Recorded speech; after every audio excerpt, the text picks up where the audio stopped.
acompanhar pelos slides. Deixa eu fazer o seguinte. Eu vou colocar você como host, viu? Para ver se você consegue. Viu, Pacheco? Vou colocar agora. Bom, faça isso, então.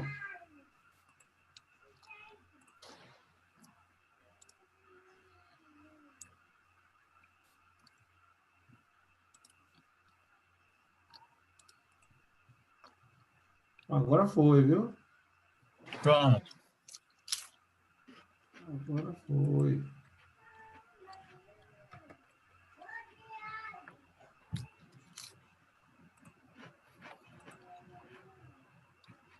Aí, Pastor Hugo, quando terminar, você dá sua aula, quando terminar a aula, aí embaixo, nos ícones, tem o ícone assim, segurança.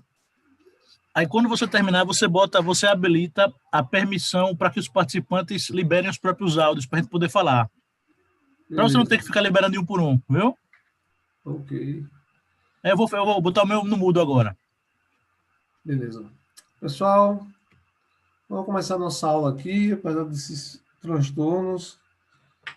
Eu me esforço, mas eu não sou muito familiarizado com algumas coisas, não, sabe? Mesmo com o tempo, eu sempre me enrolo. Mas não tem problema não, vamos lá. Pessoal, essa aqui é o breve estudo do capítulo 8 da Epístola de Paulo aos Romanos. Vamos fazer uma recapitulação, né, do capítulo 7. Botei aqui quatro sessões, né, de recapitulação. Né? No capítulo 7, Paulo questiona, estamos debaixo da lei? Ele fala lei, lembrando que é a lei de Moisés, né? Não estamos, né? Estamos mortos relativamente à lei pelo corpo de Cristo, a quem agora pertencemos, né? Ele faz aquela comparação de que uma esposa que é casada com o seu marido, né? Se o seu marido morre, a aliança do casamento é desfeita e aquele que permanece vivo está apto a casar com outra pessoa. Então, ele faz essa comparação com a lei, né? Nós morremos em Cristo e uma vez que nós morremos, né, há a ruptura dessa relação e agora nós estamos debaixo de um outro senhorio, não mais do senhorio da lei, mas do senhorio do próprio Senhor Jesus. Aí, outra pergunta, a lei é má? De modo nenhum. Mas apesar de não ser pecaminosa, ela dá força ao conceito do pecado. Não existe pecado sem uma lei que determine o que é e o que não é pecado. E a terceira pergunta é, a lei é uma causa da morte? Não. Mas ela evidencia o pecado, cujo salário é a morte. E, por fim, o capítulo 7 se encerra com aquele texto de Paulo sobre a luta interior. É o que eu quero fazer, eu não faço, o que eu faço é o que eu quero fazer. Aquele conflito da luta entre a carne e o espírito, né? E a existência de uma luta interior revela um caráter de transformação. Aquele que está distante de Deus, o ímpio, né? Aquele que não se arrependeu, não tem luta interior. Não tem luta nenhuma. Né? Ele está entregue à carne, à vontade da carne e dos pensamentos. Se existe dentro do homem uma luta, né, para se fazer o bem, para se guardar os mandamentos de Deus, apesar da tentação da carne, quer dizer que existe uma ação ali, algo está acontecendo dentro daquele homem, ele está passando por um processo de transformação. E é importante a gente lembrar, né, que o capítulo 8 é uma resposta a esse conflito que Paulo cita. Né? Inclusive, me permitam reler um pedaço desse conflito. Olha o que é que Paulo diz aqui. Porque nem mesmo compreendo o meu próprio modo de agir, pois não faço o que prefiro, e sim o que eu detesto. Ora, se faço o que não quero, consinto com a lei que é boa, neste caso, quem faz isto já não sou eu, mas o pecado que habita em mim. Porque eu sei que em mim, isto é, na minha carne, não habita bem nenhum. Pois o querer o bem está em mim, não porém o efetuá-lo. Porque não faço o bem que eu prefiro, mas o mal que eu não quero, esse faço. Mas se eu faço o que eu não quero, já não sou eu quem o faz, e sim o pecado que habita em mim. Então, ao querer fazer o bem, encontro a lei de que o mal reside em mim. Porque no tocante ao homem interior, tenho prazer na lei de Deus, mas vejo nos meus membros outra lei que, guerreando contra a lei da minha mente, me faz prisioneiro na lei do pecado que está nos meus membros. Desventurado homem que sou, quem me livrará do corpo dessa morte? Então, esse capítulo 8 é uma resposta a esse conflito aqui exposto no capítulo 7. Quem me livrará, né, desse conflito, né, dessa decadência? E aqui está o capítulo 8, eu dividi ele em 4 sessões. Né? A primeira tratando da vida. Esse capítulo poderia ser o capítulo que trata da questão da vida, né? Se o anterior seria a questão da lei, o capítulo 8 é sobre a questão da vida. Então, as 4 sessões, né? A vida emancipada, falando de uma vida livre e com responsabilidade, né? A vida exaltada, né? A vida em que você supera, né? Consegue superar a carne. A vida esperançosa, que é a vida na expectativa das coisas que virão, e a vida exultante, a vida cristã triunfante, que virá, por fim, né? Então, vamos lá. A vida emancipada, né? Por assim dizer.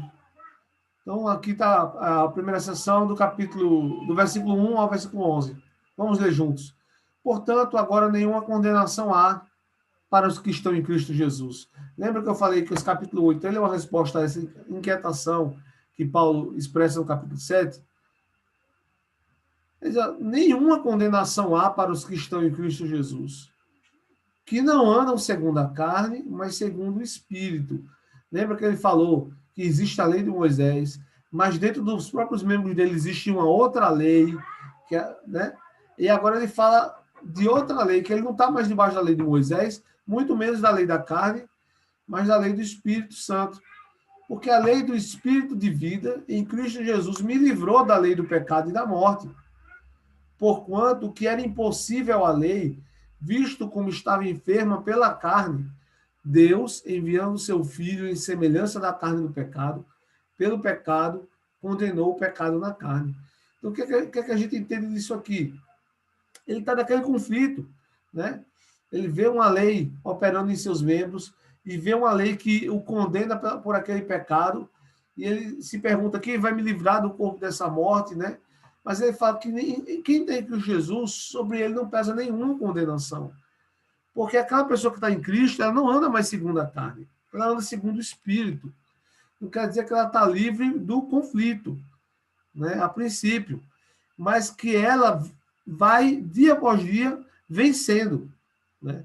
Isso que a gente vai ver, inclusive, no final desse capítulo, ele arremata com isso, que nós somos vencedores, né? Então, o cristão, ele vive uma vida vitoriosa, uma vida vencendo a carne. E é necessário que a gente entenda que o obstáculo, que essas coisas não são um obstáculo no caminho do crente. Elas são o caminho do crente.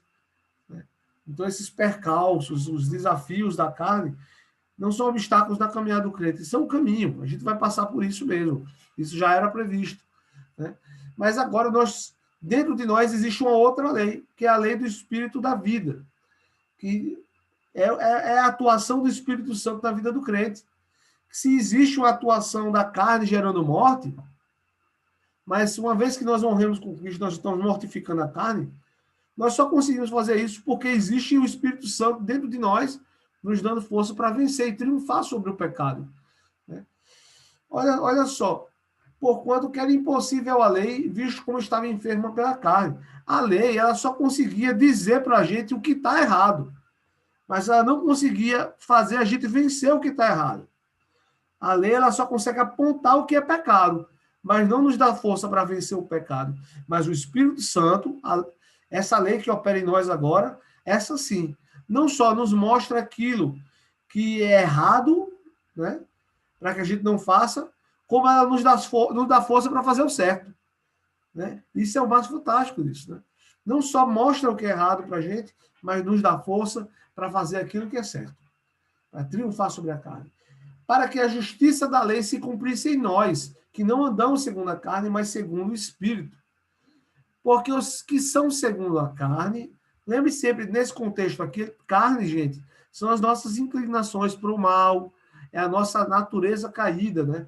Então, ó, os que são segundo a carne inclinam-se para as coisas da carne, mas os que são segundo o Espírito, para as coisas do Espírito. O Espírito, é muito legal isso, gente, porque o homem que não conhece a Jesus, que não teve uma experiência com Jesus, ele não tem uma, vamos dizer assim, ele está totalmente na carne, não está só inclinado para a carne, ele está na carne, ele está no pecado. Mas uma vez que o homem se arrepende e o Espírito Santo passa a viver dentro dele, né? Ele tem agora uma força no sentido contrário, que traz para ele equilíbrio e traz para ele a certeza de vitória sobre o pecado. Lembre disso, certeza de vitória, gente. Se nós estamos em Jesus, é certeza de vitória. E aí continua, porque a inclinação da carne é morte, mas a inclinação do Espírito é vida e paz. Então a gente vai ver em nós duas inclinações. Então, se a gente mortificar a carne e alimentar o Espírito, quem vai vencer? O Espírito, a atuação do Espírito em nossa vida. Porquanto a inclinação da carne é inimizade contra Deus, pois não é sujeita à lei de Deus, nem em verdade pode ser. Portanto, os que estão na carne não podem agradar a Deus. João fala que quem é nascido de Deus não vive na prática do pecado.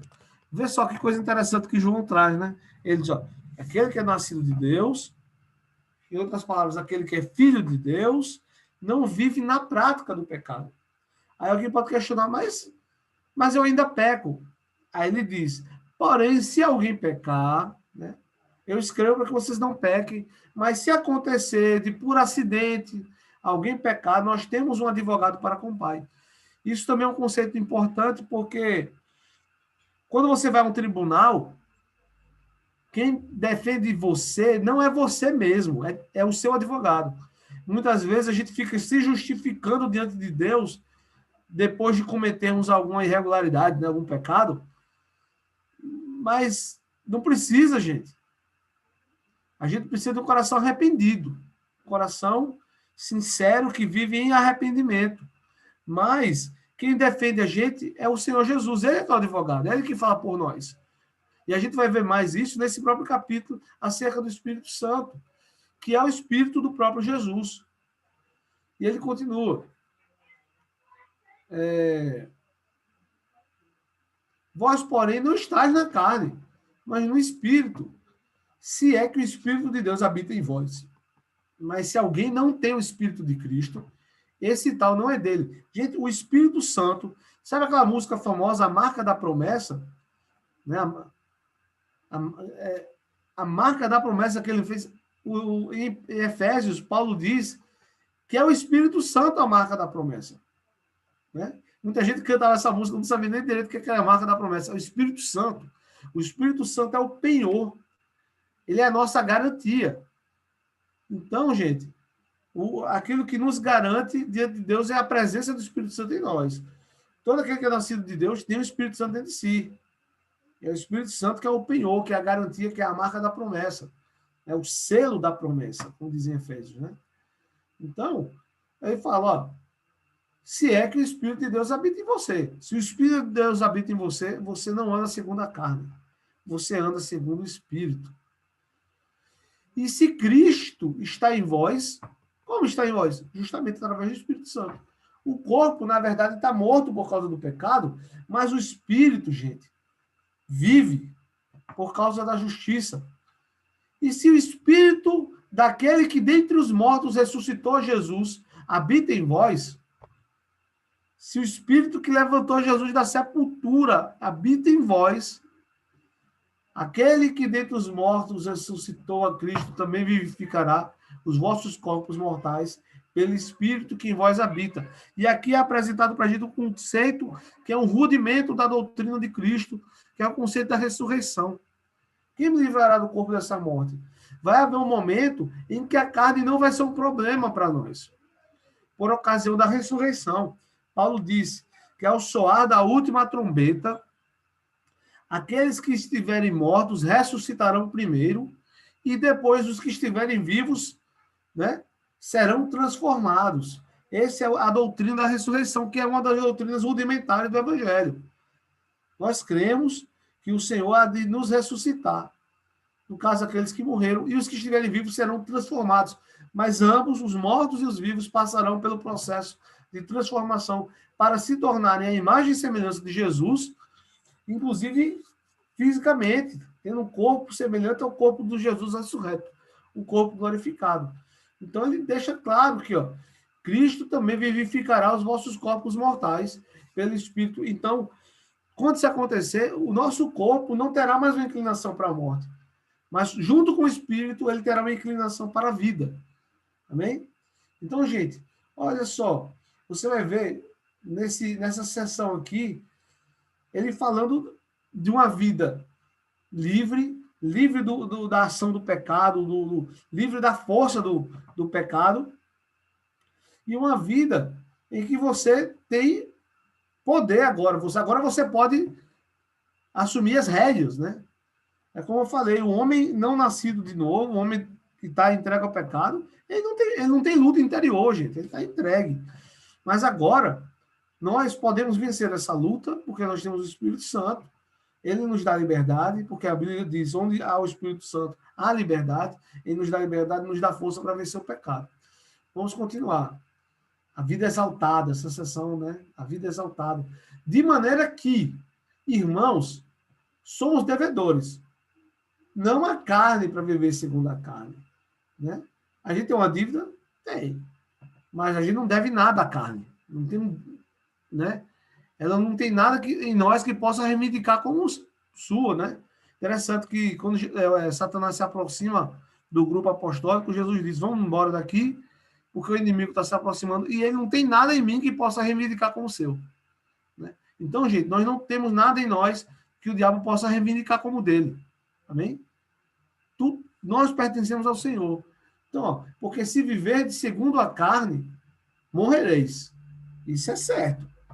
Né? Mas se pelo Espírito mortificardes as obras do corpo. É interessante, gente, que ele fala, ó, se viverdes, mas a tradução melhor disso aqui é o seguinte, se vocês estiverem vivendo.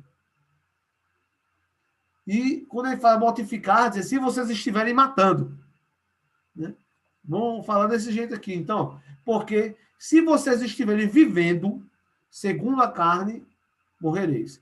Mas se pelo Espírito vocês estiverem matando as obras do corpo, vocês vão viver. Falando bem assim, nordestinês. Né? Vocês estiverem matando. Então, é um processo de mortificação. A carne não é o seguinte, você matou, pronto. Não, você continua dia após dia matando, né? Suprimindo, mantendo ela ali sepultada, né? Porque todos os que são guiados pelo Espírito de Deus, esses são os filhos de Deus. Né? Essa palavra aqui, viu, gente? Filhos de Deus, porque muitas vezes a palavra nascido é traduzida como filho. Não é o caso aqui, né? Filho por adoção, a gente vai entender isso mais adiante. E outra coisa importante é o seguinte, todos que são guiados pelo Espírito. Essa palavra guiado, ela traz... a gente imagina guiar, pode ser alguém apontando uma direção, alguém mostrando um caminho, mas não é isso que essa palavra quer dizer totalmente. Esse guiado é constrangido. É mais ou menos, por exemplo, alguém que está sendo levado, sei lá, por exemplo, um cara ele está sendo transportado de uma prisão para um outro lugar. Ele está sendo guiado, entendeu? Na verdade, ele não tem muita escolha, né? Ele está sendo realmente constrangido. É isso que essa palavra quer dizer nesse contexto. Então, todos que são guiados, guiado no sentido que o Espírito Santo está constrangendo, ele está empurrando, né? O Espírito vai nos empurrando.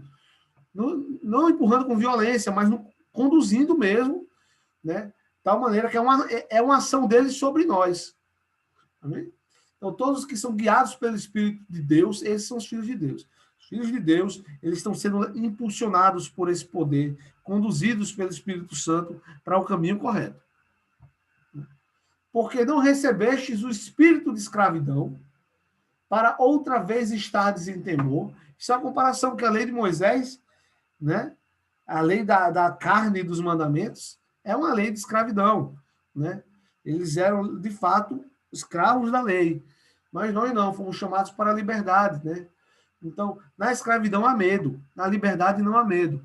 Então, na lei de Moisés havia medo, medo da condenação, né? O tempo inteiro, né? Aquela pressão sobre eles, né? Da condenação. Mas esse capítulo já começa Paulo dizendo: nenhuma condenação há para quem está em Cristo.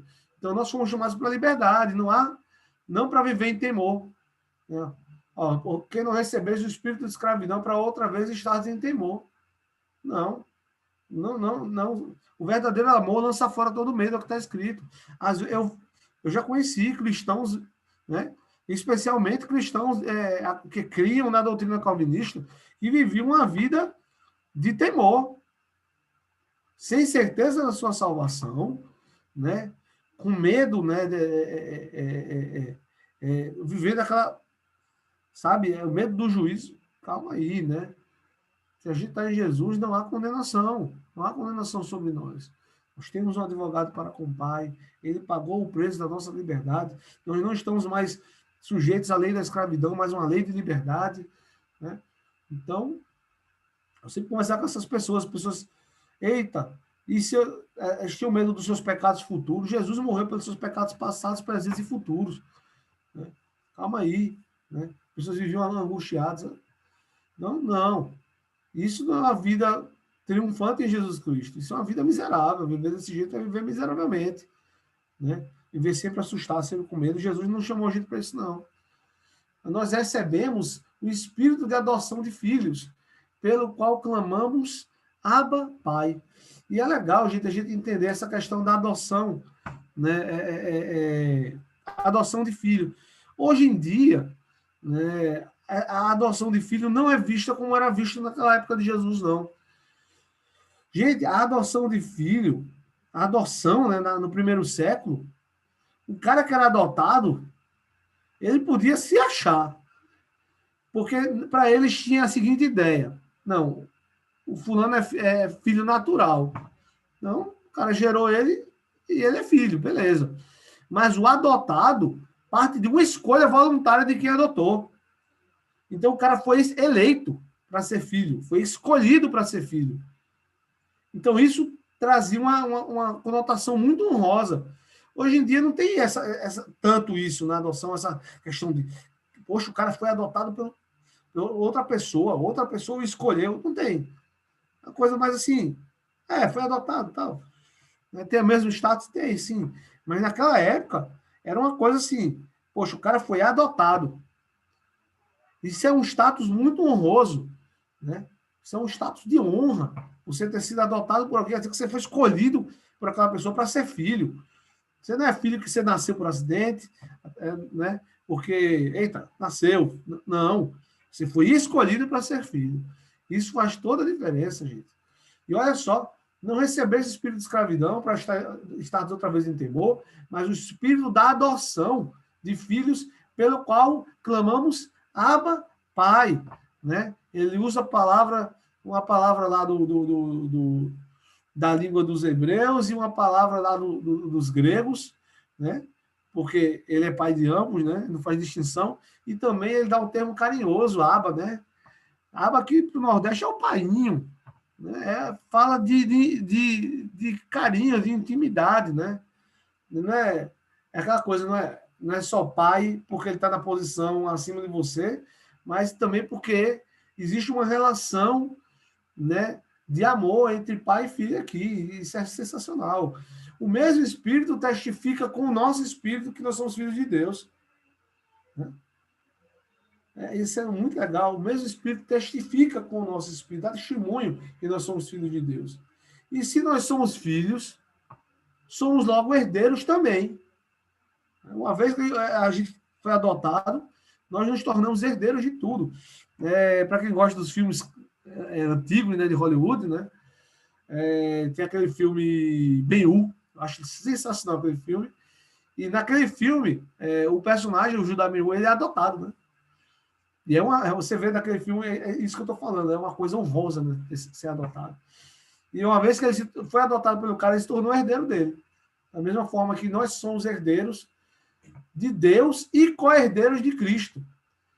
Se é certo que com ele padecemos, para que também com ele sejamos glorificados. Então, duas certezas na vida do cristão, gente. Certeza que você vai sofrer, mas certeza que você vai ser glorificado. Então, tem gente que fala assim, do sofrimento do cristão, né? Eita, o cristão sofre. Não, sofre. Mas o ímpio também sofre, gente. Mas a diferença é que o nosso sofrimento vai se redundar em glória. O do ímpio em castigo. Né? O nosso sofrimento é nessa luta, né, contra a vontade da carne e dos pensamentos. Mas existe uma glória que nos espera. Como o próprio Paulo fala em outro lugar. Porque essa breve e momentânea tribulação produz em nós eterno peso de glória. Olha que coisa fantástica. Essa breve e momentânea tribulação. Então, a nossa luta aqui é, no máximo, uma breve e momentânea tribulação diante da glória que vai ser revelada nos filhos de Deus. Então, o que nos espera, né? É isso, gente. Então, a gente vive uma vida de triunfo e uma vida esperançosa. Porque, para mim, eu tenho por certo, né, que as aflições desse tempo presente, o que eu falei aqui agora, né, não são para comparar com a glória que em nós há de ser revelada. Olha o que ele fala, coisa interessante. Porque a ardente expectação, tem tradução que diz expectativa da criatura, tem tradução que diz da criação, não faz diferença. É criatura para a gente tenta associar uma criatura, né? Mas a criatura aqui é tudo que é criado, ou seja, para a gente ficar mais fácil entender, usando a palavra criação. Então, porque a ardente expectativa da criação espera a manifestação dos filhos de Deus. Porque a criação ficou sujeita à vaidade, à futilidade, né, à efemeridade. Não por sua vontade, mas por causa do que a sujeitou. Uma vez que Adão cai em pecado, né, toda a natureza, junto com o homem, passa a estar sujeito à decadência, à degradação. Né? Por exemplo, Deus cria o homem e coloca ele no jardim, um jardim perfeito de abundância. Mas uma vez que o homem peca, o homem é banido daquele lugar. Por quê? Para que um homem pecador não viva, né, aquela vida ali de plenitude. Então, o homem é banido e agora ele passa a viver numa natureza, assim como ele, sujeita à degradação. Mas essa mesma natureza, assim como uma mãe que anseia pelo seu filho, né, ela anseia pela manifestação dos filhos de Deus. Então, com dores de parto, com sofrimento, toda a natureza está esperando que nós, a geração de Deus, se manifeste como? E ele está falando mais uma vez do conceito de ressurreição. Porque quando nós ressuscitarmos, assim como Jesus é, nós seremos na terra. Né? E nós exerceremos o domínio e o sacerdócio sobre o mundo. Né? E nós iremos consertar o mundo, gente. Isso é fantástico. Né? Inclusive, sugestão aí dos meus vídeos, do meu canal, né? A coleção agora, o Semeador de Mundos, que está tratando disso aí. A natureza espera que os filhos de Deus se manifestem. Porque somos nós, filhos de Deus, que vamos consertar o mundo. Porque após os eventos finais da tribulação, o mundo vai se encontrar no fim daquele processo de decadência, mas com o retorno dos filhos de Deus, junto com o Senhor Jesus Cristo, o mundo será transformado para sempre. Vamos continuar aqui, gente. Toda a criação geme juntamente com dores de parto até agora.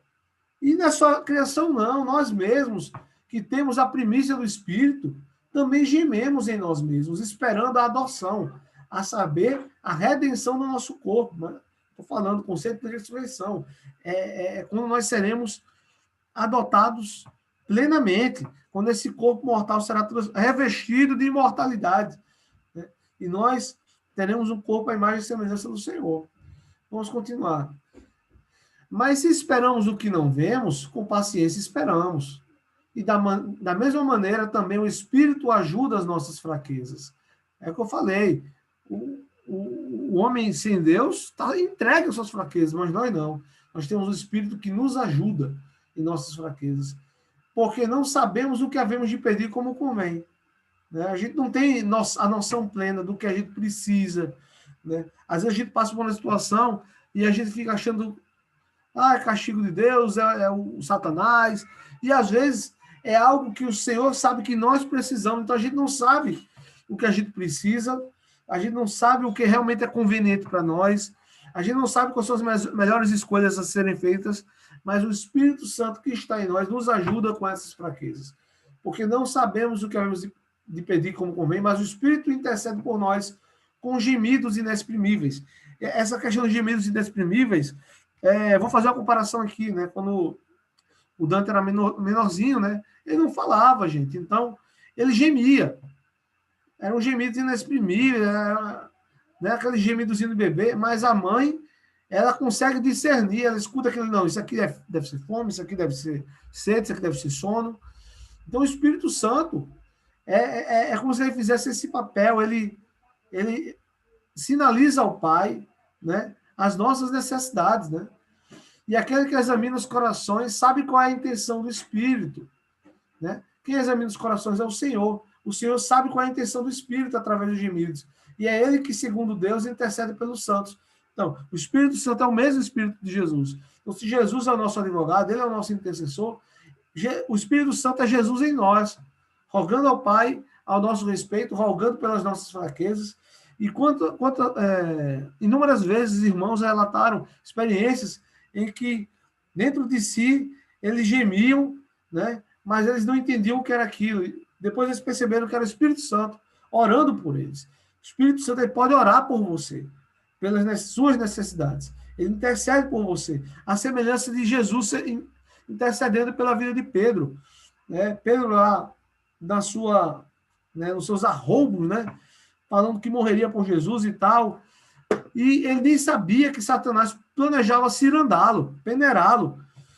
E o que aconteceu? Deus autorizou que Pedro passasse por esse processo de peneira, mas Jesus disse, eu intercedi pela sua vida para você não perecer, né? Para você não sucumbir. Da mesma forma agora, gente, o Espírito Santo, ele intercede por nós para nós não sucumbirmos, para nós não cedermos à vontade da carne, dos pensamentos, né? Para a gente permanecer firme. O Espírito Santo está dentro de nós, né? Fazendo esse processo de intercessão ao Pai, que ele conhece a intenção do Espírito.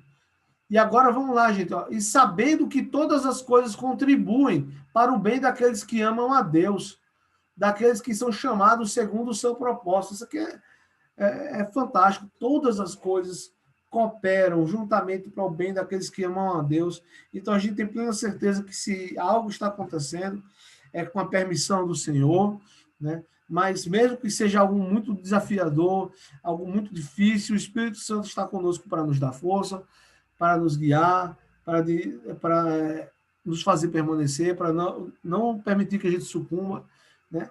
Então a gente pode permanecer firme, com aquela confiança, aquele sentido de propósito. Quando anteriormente Paulo fala que a natureza foi sujeita à degradação, né? A corrupção, ele fala também disso, a natureza perdeu o seu propósito, né? O corpo perdeu o seu propósito, mas em Jesus Cristo nós resgatamos esse propósito através do Espírito Santo. E olha só que coisa interessante, né? Inclusive é um motivo de grande confusão, eu não entendo honestamente por que é motivo de confusão para muita gente, né? Porque a leitura desse texto é muito clara. O versículo agora fala, porque os que dantes conheceu, também os predestinou para serem conformes à imagem de seu filho, a fim de que ele seja o primogênito entre muitos irmãos. Estava vendo, né, um irmão calvinista falando disso aqui, tentando explicar isso. Não tem, gente, olha, é muito claro. Os que dantes conheceu, também os predestinou. A predestinação, né, não é que Deus, em sua soberania, já determinou quem vai se salvar e quem não vai se salvar. Isso não existe, gente. Esse entendimento de predestinação é um entendimento completamente equivocado. Porque se a gente entendeu que Deus predestinou quem vai se salvar, nós entendemos que ele predestinou quem vai ser condenado. E é inimaginável entendermos que o nosso Deus predestinou alguém para o inferno. Deus não criou ninguém para corrupção, não, gente. Deus não criou ninguém para condenação, não. Ah, para a sua glória, não. As pessoas indo para o inferno não glorificam a Deus, não, gente. Isso não faz sentido nenhum. O que glorifica a Deus é pessoas vencendo o pecado e se salvando. Olha só o que está escrito. Porque o desejo de Deus é que todos se salvem e cheguem ao pleno conhecimento da verdade. Então, a vontade de Deus é que todos se salvem. E por que todos não são salvos? Uma vez que essa é a vontade de Deus. Porque Deus nos criou com a capacidade de escolhermos. Então, você vai ver ao longo da Bíblia inteira Deus dando opções. Porque a gente entende que sem opções não é escolha. Mas no Éden, olha só, no Éden, Deus coloca no centro do jardim 2 árvores. A árvore da vida e a árvore do conhecimento do mal, do bem e do mal. É um símbolo de escolha. Não tinham mandamentos, só esse. Não coma da árvore. Mas ele poderia comer? Poderia. Mas o que é que Deus disse? Não coma. E, gente, o nome da outra árvore já é sugestivo. A árvore da vida. Então, a outra seria a árvore do quê? Né? O conhecimento do bem e do mal traria morte para o homem. Mas é um símbolo de escolha. Mais adiante, você vai ver que quando o povo sai do Egito, Moisés chega lá e diz, gente, aquele ali é o mundo da maldição, esse aqui é o mundo da bênção.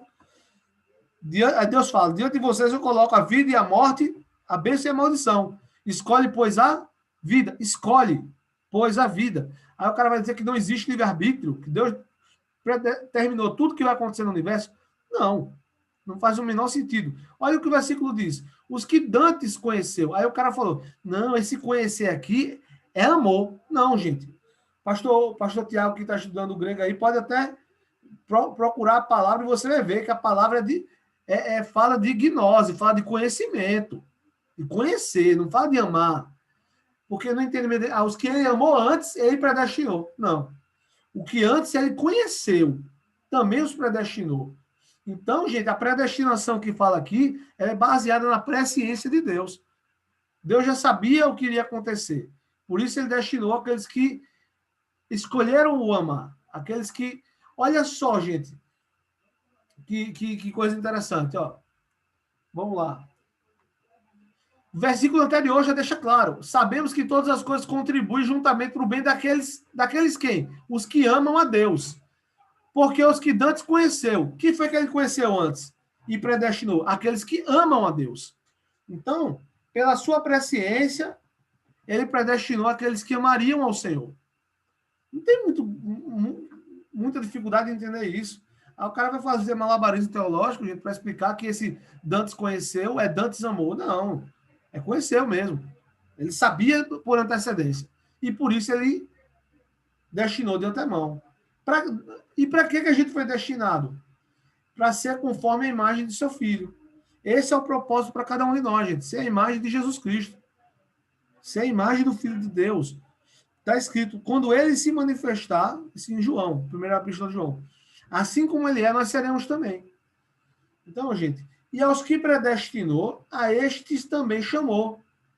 E aos que chamou, a estes também justificou.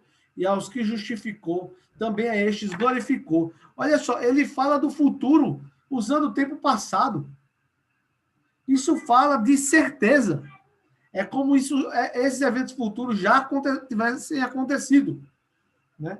E lembra o que está escrito, né? Que Deus é aquele que sabe do futuro antes que ele aconteça. Né?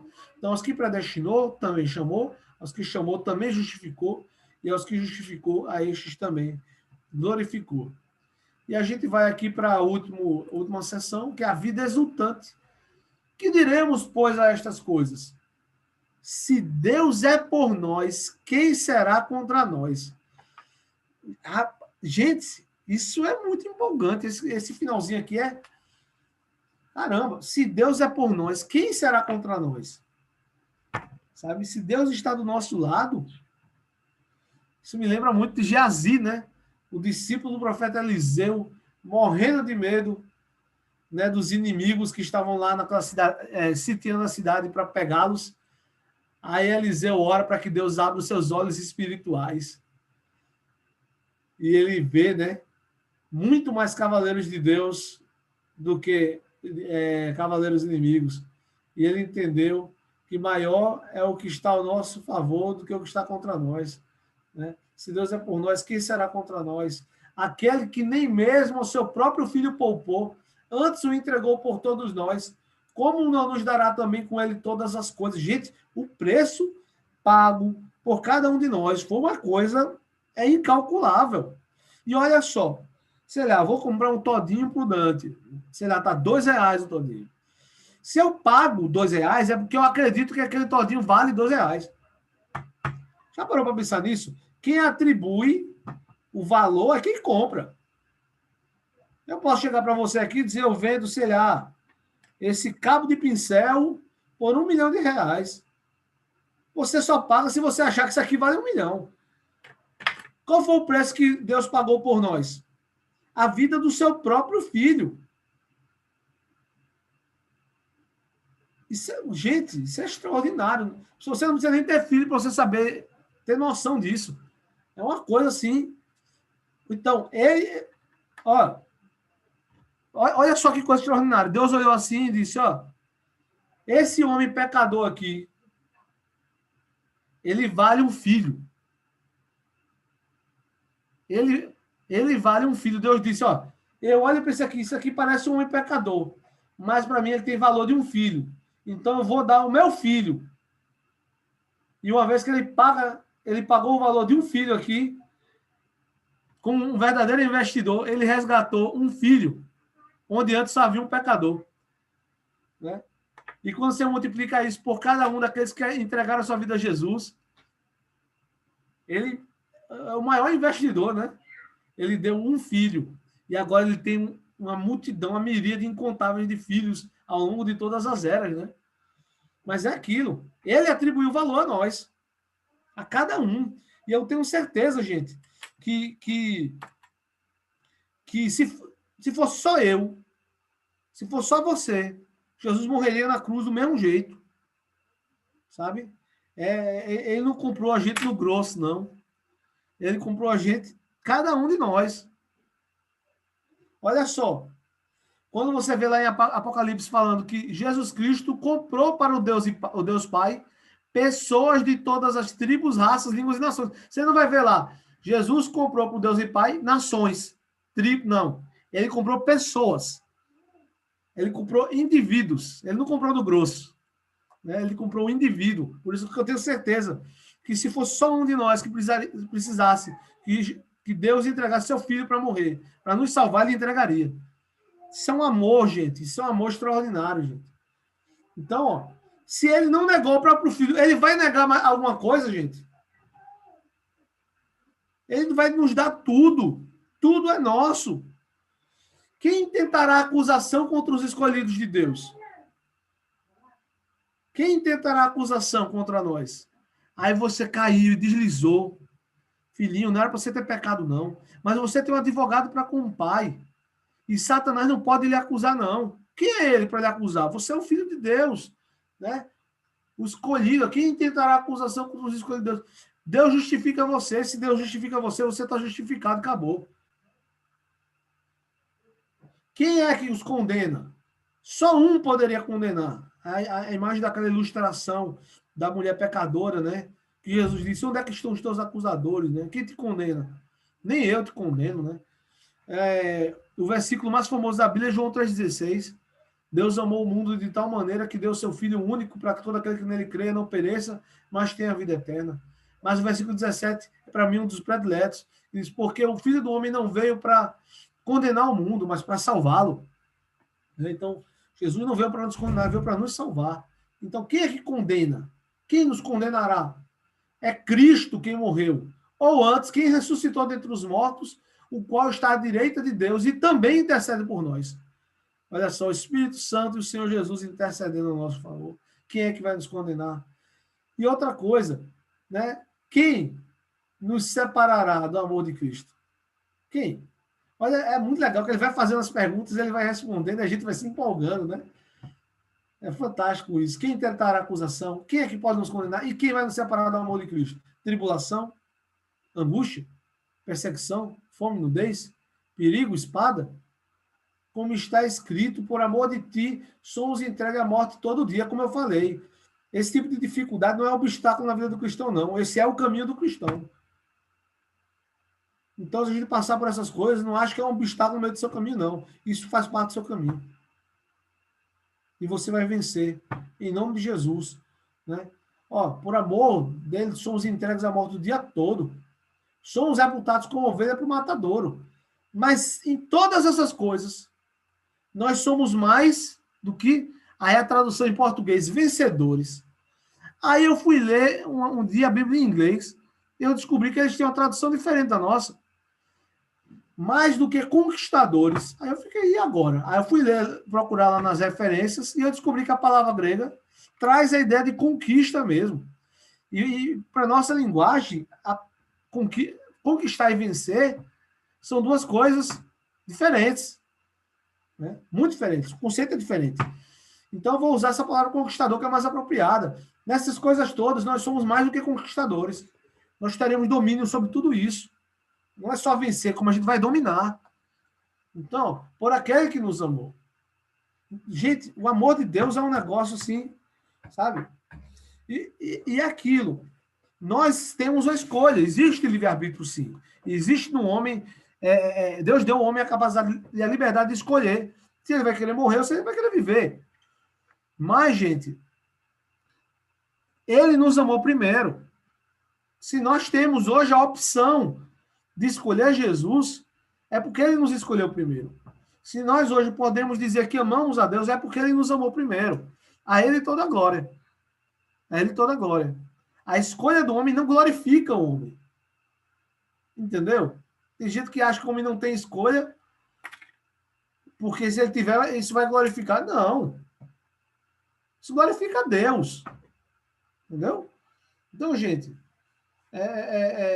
a gente escolhe ele, mas ele nos escolheu primeiro. A gente o ama, mas porque ele nos amou primeiro. Então, toda a glória seja ao Senhor. Porque eu estou certo de que nem a morte, nem vida, nem anjo, nem principado, nem potestade, nem o presente, nem o porvir. Aí o cara vai filosofar, diz, nem o presente, nem o porvir, mas não está escrito o passado. O passado pode separar você da mudança. Pode não, meu irmão. Nem o presente, nem o passado, nem o porvir. Não é porque Paulo não citou o passado aqui, quer dizer que o passado vai separar do amor de Deus, não. Não pode, porque ele já passou. Então, nem a altura, nem profundidade, nem alguma outra criatura nos poderá separar do amor de Deus, que está em Cristo Jesus, nosso Senhor. Nada, nada pode nos separar do amor do Senhor.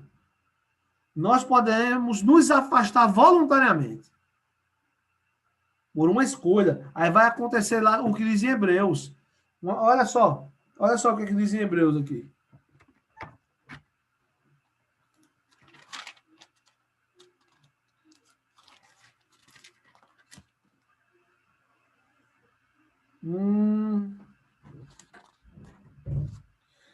Ó, é impossível, Hebreus 6,4, é impossível, pois que aqueles que uma vez foram iluminados, provaram o dom celestial e se tornaram participantes do Espírito Santo, provaram a boa palavra de Deus e os poderes do mundo vindouro e caíram, sim, é impossível outra vez renová-los para o arrependimento, visto que de novo estão crucificando para si mesmo o Filho de Deus e expondo a ignomínia. Né? Porque a terra que absorve a chuva, que frequentemente cai sobre ela e produz erva útil para aqueles por quem é também cultivada, recebe bênção da parte de Deus. Mas se produz espinhos e abrolhos, é rejeitada. Perto está da maldição e o seu fim é ser queimado. Então, gente, ele está falando aqui mais uma vez de alguém que escolheu. Deus não manda ninguém para o inferno, não, gente. Que manda alguém para o inferno é a escolha do ser humano. Até porque o inferno não foi criado para o homem. Deus não criou o inferno para o homem, Deus criou para o diabo e para os seus anjos. Então, como é que Deus vai mandar? Não, não manda. O homem vai para onde está o seu Senhor. Então, veja só. Nada pode nos separar do amor de Deus. Mas você pode renegar o amor de Deus.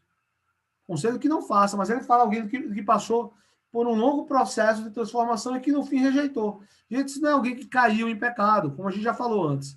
Temos um advogado para com o Pai, mas alguém que renegou a fé. Para alguém que renegou a fé, Jesus teria que morrer de novo, isso não vai acontecer. Né? Então, quem nos separará do amor de Deus? Nada. Mas um homem pode renegar o amor de Deus. Né? E isso é o que explica, né, apostasia e pessoas abandonando o Senhor, mesmo depois de conhecê-lo. Infelizmente, isso acontece. Mas nós, em nome de Jesus, pela fé em Deus, nós não vamos fazer parte desse aí, porque nós não somos dos que retrocedem e são destruídos, mas dos que creem, né? Cadê? Vou até ler isso aqui. Hebreus capítulo 10. Hebreus capítulo 10. Olha aqui, ó. Nós, porém, não somos dos que retrocedem para a perdição. Somos, entretanto, da fé para a conservação da alma. Fantástico, né? Isso também explica sobre aquela questão que eu já falei da predestinação, né? Que para eles o cara já está predestinado, independente do que aconteça. E, na verdade, alguém pode, sim, trilhar o caminho da fé com sinceridade e depois renegar. Pode acontecer, que seria a perda da salvação. Mas para perder a salvação, o cara tem que renegar a fé, não é só pecar não, viu, gente? Estou falando isso para que alguém se considere estimulado a pecar. Se a gente já foi libertado do pecado, como é que a gente vai querer pecar de novo, né? Mas a salvação a gente não perde assim, não. Né? A gente só perde a salvação se a gente renegar o Senhor. Entendeu? Mas enquanto estivermos movidos pelo Espírito Santo, lutando contra a carne, nós venceremos. Somos mais que conquistadores em Cristo Jesus. Amém? Então, gente, vou tentar descobrir aqui onde é que está o botão que o pastor Tiago falou para liberar para o segurança, né? Security. Liberar Amut. Acho que deve ser isso. Amut themselves. Testa aí, pastor Tiago. Show de bola, tá vendo aí? Na hora. Pronto, é isso aí. Então, o pessoal está liberado. Quem quiser comentar, eu vou dar uma olhadinha no chat, ver se alguém fez alguma pergunta. Mas está liberado. Pastor Walter, se quiser adiantar os comentários. Pastor Tiago. Pronto, pastor Walter.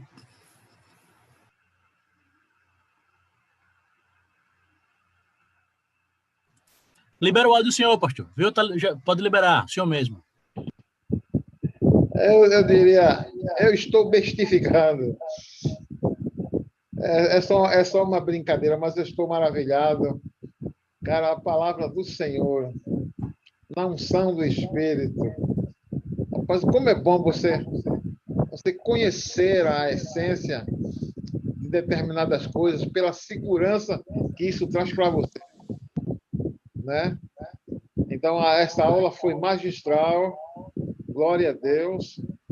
Espero que o pastor Hugo conserve a humildade no seu coração, para que Deus continue usando ele dessa forma, porque quem está falando aqui não é um novo convertido, não, né?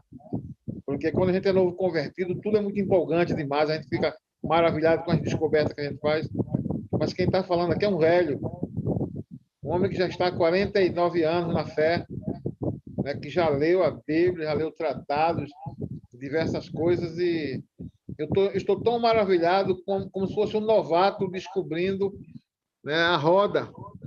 Então, eu estou maravilhado e louvo a Deus por isso, né? Espero que essa aula de hoje seja divulgada e compartilhada com outras pessoas, porque o conhecimento disso é extremamente libertador, né? A convicção, né, de quem você é extremamente libertadora. Porque quando Deus deu o seu filho pelo indivíduo, porque o pastor Hugo foi bem claro quando disse que Jesus não morreu pelo coletivo, ele morreu pelo indivíduo, né? Por isso que cada indivíduo é tão importante. Então, eu chego assim à conclusão, né, diante dessas palavras tão preciosas, que o amor que motivou a Deus a entregar o seu filho é o valor que ele reconheceu no bem a ser resgatado. E isso responde àquela pergunta: quem é o homem para que tu te lembres dele? E o filho do homem para que o visites? Então, isso justifica esse investimento tão forte, porque Deus pegou o que ele tinha de melhor e investiu. Mas glória ao seu nome, porque ele não resgatou apenas um filho, porque aí ele teria 2 filhos, né? Mas agora ele tem milhões, porque ao longo dos séculos, pessoas têm ouvido essa palavra e têm sentido a mesma convicção do valor que tem. A obra de Cristo nos dá um valor, porque imagina você, uma pessoa que tem uma certa ignorância, ela ainda não compreendeu isso aí como tem que compreender, ela vai dizer assim, eu sou um miserável pecador. Ou é excesso de ignorância ou excesso de modéstia, né? Porque uma vez que o Senhor te comprou, te redimiu e te botou no mesmo patamar de Jesus Cristo, porque Deus não nos resgatou para sermos criaturas, mas para nos transformar em filhos. Porque Adão, mesmo sendo grande, era só uma criatura, né? Mas nós não, por causa de Jesus Cristo e pela ressurreição, nós estaremos no mesmo patamar. Então é incrível, é impressionante, né? E eu fico feliz assim por saber e por recalcar essa medida aqui de conhecimento, porque hoje é como se eu tivesse meu saco cheio de trigo e chegasse mais alguém, botasse mais o pé assim e forçasse a barra para botar mais trigo. E eu me sinto hoje mais cheio, né, dessa alegria e dessa convicção de quanto eu valho para Deus. Portanto, eu repudio essa declaração que um crente faz. Sou um miserável pecador. Fazer essa declaração é esquecer da obra de Jesus Cristo. É esquecer do que Deus investiu para nos ter de volta para si. Porque o valor de um bem é atribuído por quem compra, não por quem vende. Então, eu gostei muito quando o pastor Hugo disse esse cabo de pincel vale 1 milhão, paga quem quer, né? Então, esse homem vale o preço de um filho. E Deus pagou. Ele quis. Pelo valor que ele atribui ao ser humano. Então, está aí a resposta. Quem é o homem? É isso aí. Esse bem tão precioso pelo qual Deus investiu a vida do seu próprio filho. Obrigado, pastor Hugo. Que Deus te conserve assim. E, em nome de Jesus, mantenha um coração limpo, humilde, sabendo que toda a sabedoria provém do alto, do Pai das luzes, né? Porque é como diz Tiago, quem quer sabedoria, peça a Deus, e ele vai dar.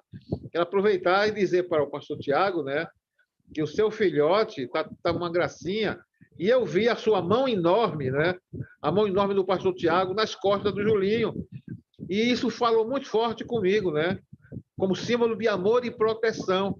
A mão que segura por trás nas costas, protegendo, é uma declaração assim de amor e cuidado. Pastor, olha, parabéns pelo teu filhote, viu?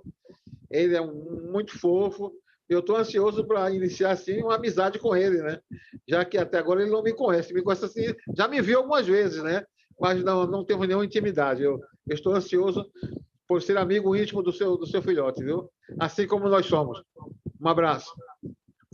Um abraço para o Enaldo também. Estou vendo ali o rosto sorridente desse velho patriarca aí, né? Velho na experiência, né? Mas ele ainda é jovem.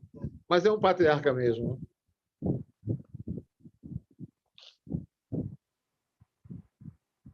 Muito bom, pastor. Obrigado, pastor, pelas palavras. Também estou ansioso, pastor. Passa esse tempo de isolamento para a gente poder estar junto e desenvolver essa amizade do senhor com ele, com certeza. Vai ser uma bênção, viu? Assim como é a nossa amizade. Viu? Amém. Pastor, eu vou fazer uns comentários sobre a aula, viu? Não sobre a aula, sobre o tema. A aula foi maravilhosa, meu irmão. Muito bom, viu? Como sempre, muito aprendizado, muito conhecimento. E é uma bênção nós termos acesso a esse tipo de instrução, né? Muito obrigado, como sempre, pela aula. Eu não vou comentar nada sobre a aula foi perfeita, viu? No meu entendimento. Né? Eu sou seu fã, né, velho? Sou sempre suspeito de falar, mas não quer dizer que não seja verdade, viu, velho? A aula foi muito boa. Comentário sobre o tema em si. Olha que legal. Sim, só um comentário. Eu gostei muito do resumo que você fez do capítulo 7, velho. Capítulo 7 é um capítulo difícil, mas você tem feito, né, no início dos slides sempre um resumo do capítulo anterior e tem sido muito feliz em conseguir objetivamente trazer, né, velho, as informações. Eu fiz umas anotações aqui agora só para não esquecer. Essa questão da predestinação, né? Quando... uma coisa que nós conversamos entre nós, né, bicho? Acreditar que Deus predestinou uns para salvação e outros para danação, a priori, né? É acreditar que a gente vive num grande teatro, né? A gente vive num grande teatro. Se já está determinado quem se salva e quem vai para o inferno, independentemente do que a gente faça, os que estão eleitos, segundo essa lógica, vão ser salvos e os outros não, né? Então, evangelizar é um teatro, né? Segundo essa lógica, né? Claro, que não é bíblica. Aí, mas só que algo que me ocorre é o seguinte: quando o Paulo fala em predestinação, exatamente como você explicou bem sobre esse lance da presciência de Deus, mas eu vejo também da seguinte forma: a predestinação envolve Deus ter escolhido um povo. Há um povo predestinado, um povo que ele, né, fez desde o início dos tempos para que fosse dele, não os indivíduos, né? Então, ser desse povo é o livre-arbítrio do homem, a partir do momento que o evangelho é pregado, né, que Deus se revela. Então, a igreja está predestinada, né? A Assembleia Santa, aqueles que seriam salvos, né, pelo amor de Jesus, que estão, né, desde o início está predestinado. O Jesus é o Cordeiro de Deus que foi morto antes da fundação do mundo, é o Cordeiro que foi morto antes da fundação do mundo, né? Então, mas na lógica, essa lógica, quando Paulo usa sempre o termo predestinação, nunca é sobre o indivíduo, né? É sobre o povo. Vós que sois predestinados, o povo, a igreja, né? Nação santa. Diga, pastor. Concordo plenamente. Não é boa? Então, ó, geração eleita, sacerdócio real, povo adquirido. Diga, pastor. Inclusive, vou fazer o meu jabá de novo. Meu último vídeo é sobre isso, lá no canal, no meu canal. O último vídeo, O Povo, da série Semeador, sobre isso. Então, vou fazer muito meu jabá. Assista lá o vídeo. Então, o pastor Rosa escreveu uma coisa interessante aqui. De fato, né, essa predestinação calvinista, dessa forma, coloca Deus como autor do mal, né? Deus é responsável também pelos pecados das pessoas, né? Isso não é lógico, né? Então, e outra questão, eu vejo, viu, pastor Hugo, calvinistas falando sobre essa questão de atribuir valor, porque eles têm a lógica de que o homem é totalmente miserável, né? Olha só, do ponto de vista moral, sim, o homem sem Deus é um homem que está afastado porque é pecador, do ponto de vista moral. Mas o homem em si é obra-prima da criação. O homem foi feito à imagem e semelhança de Deus. O homem faz interseção entre o mundo material, né, a carne, e o espírito, né? Então, a humanidade tem um valor inerente a ela, porque ela foi criada à imagem e semelhança de Deus, né? Então, isso que você falou é perfeito. Quando você compra, você está disposto a pagar um valor por alguma coisa, é porque o comprador atribuiu aquele valor ao que foi comprado, né? Então, quando Deus atribuiu a nós esse valor, que é diferente de reconhecer mérito. É isso que os calvinistas perdem. Os calvinistas ficam na ideia de que, não, você não tem valor nenhum, porque a gente não tem mérito na salvação. Isso é verdade, nós não temos mérito na salvação, mas Deus atribuiu a nós valor a ponto de, como você explicou muito bem, entregar a vida do seu próprio filho, né? Então isso é fantástico. E esses caras não entendem isso. Para eles, se você negar que o homem é totalmente pecador, que o homem é totalmente devasso, que o homem é totalmente mau, você está colocando mérito no homem. Não é nada disso, né? E para finalizar, meus irmãos, comentários, só duas coisas que você mencionou que são muito importantes. Você falou 2 verbos em grego, né? Na verdade, você citou 2 verbos na tradução em português, que é no 8:29, quando Paulo fala os que dantes conheceu, né? Perfeito, não é os que dantes amou, os que dantes conheceu. E a palavra grega é proegno. Proegno é a junção de o prefixo pro, né, antes, e egno vem de gnosco, que é conheceu, né? Então seria conheceu antecipadamente, é a lógica da presciência que você explicou, né?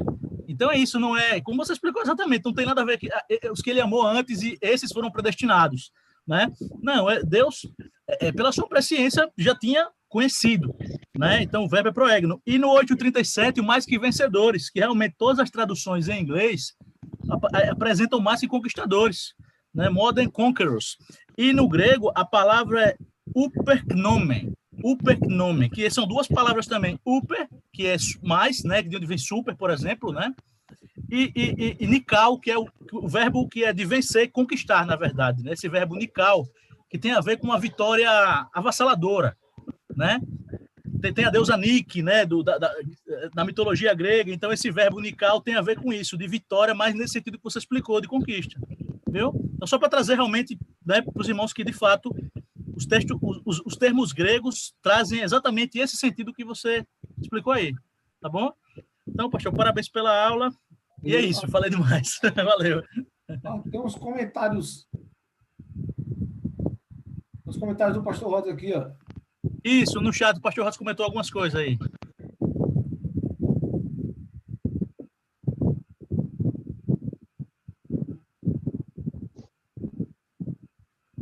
Cadê? Então, pastor, se quiser ler aí que os irmãos colocaram no chat e comentar, viu, pastor? Eu ia pedir para o fazer, mas tudo bem. Não faça isso, porque você deu a aula e já arremata, irmão, viu? Tá bom. Eu não vou comentar mais nada, não. Para mim tá tudo perfeito. Pastor Rodas colocou aqui, né? Aqui no calvinismo, a justificativa... Não, ele falou mais alguma coisa antes. Pronto. A predestinação calvinista torna Deus o autor do mal, de fato. Ele é responsável, no final das contas, né? Tanto pelo bem quanto pelo mal, né? Essa é uma noção bem primitiva de Deus que os antigos tinham, né? Atribuíam a... Não faz sentido hoje, depois de Jesus, de ter, né? No calvinismo, a justificativa do evangelismo é alcançar os eleitos. E ninguém sabe quem é, só Deus. É por isso que um famoso calvinista aí disse que não evangelizava, não. De vez em quando, assim, ele orava, aí se ele sentisse não sei o quê e tal, que ele fosse um eleito. É um negócio, um rodeio para evangelizar. Jesus mandou evangelizar toda criatura. O cara não. Se eu sentir o Espírito Santo falar com aquela pessoa, complicado, né? O Pipo colocou um negócio legal, viu, gente, que eu esqueci de falar, que na lápide lá do Senna, tá esse versículo, né, do quem não separará do amor de Deus, né? Inclusive, gente, não sei se vocês sabem disso, né? Mas, pelo menos até onde eu sei, o Senna era um cristão, né?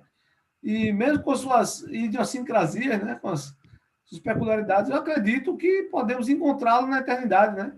Eu confesso que eu tenho essa expectativa aí, viu? Deixa eu ler mais um. Pastor Rotos colocou que o calvinista também vive com uma dúvida constante. Será que sou realmente eleito? Eu vi, inclusive, é um cara que eu sempre vejo o vídeo dele quando vou dar aula, eu gosto muito dele. Eu esqueci o nome dele agora. Alguma coisa botelho. Foi o que eu disse, o que Dantes amou. Eu disse, não, isso aí, eu fui lá conferir a palavra, não tem nada de Dantes amou. É Dantes conheceu. Ele falando, alguém perguntou a ele, como ter certeza de que sou salvo? Ele disse, só depois que você cruzar a porta da salvação. Meu Deus do céu, que vida terrível.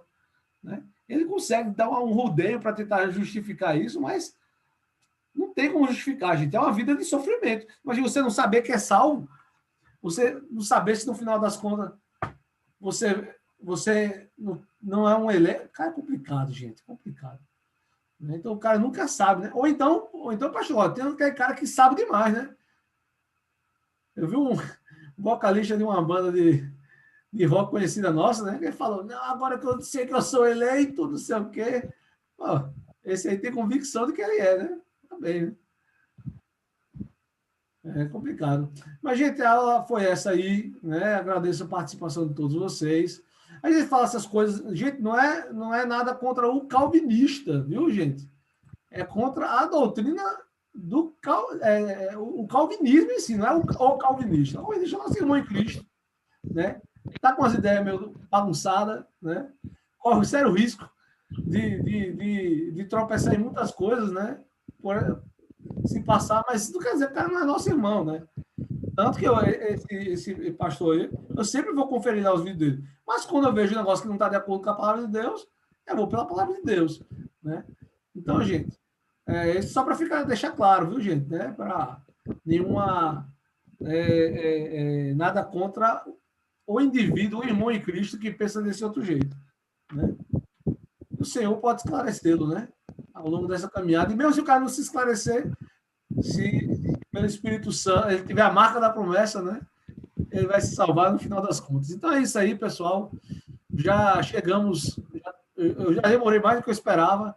Então, Deus abençoe. Culto à noite, viu, gente? Às 5h30 da tarde. A gente se encontra lá. Quer dizer, a gente não, porque eu vou estar na Betel. Né? Então, acho que eu vou chegar no finalzinho do culto. Mas vamos para o culto. Só que não puder ir mesmo, participe do culto online. Mas o importante é que você esteja lá. Então, que o Senhor abençoe, que acabe logo essa pandemia para a gente se ver. Não? Pastor Walter, pode liberar o áudio e falar, pastor. Pastor Walter tá com o dedinho assim. O meu dedinho é para dizer que você está na escala de pregação hoje, né? Lá em Peniel, né? Ok, né? Ok. E essa escala já está feita há bastante tempo, né? Tá? Porque eu recebi esse convite do Wesley e fiquei focado nisso, entendeu? Na verdade, não foi um convite, foi uma incumbência, né? Mas eu acho que o Djanilson vai estar lá, eu dou meus pulos, não se preocupe, não.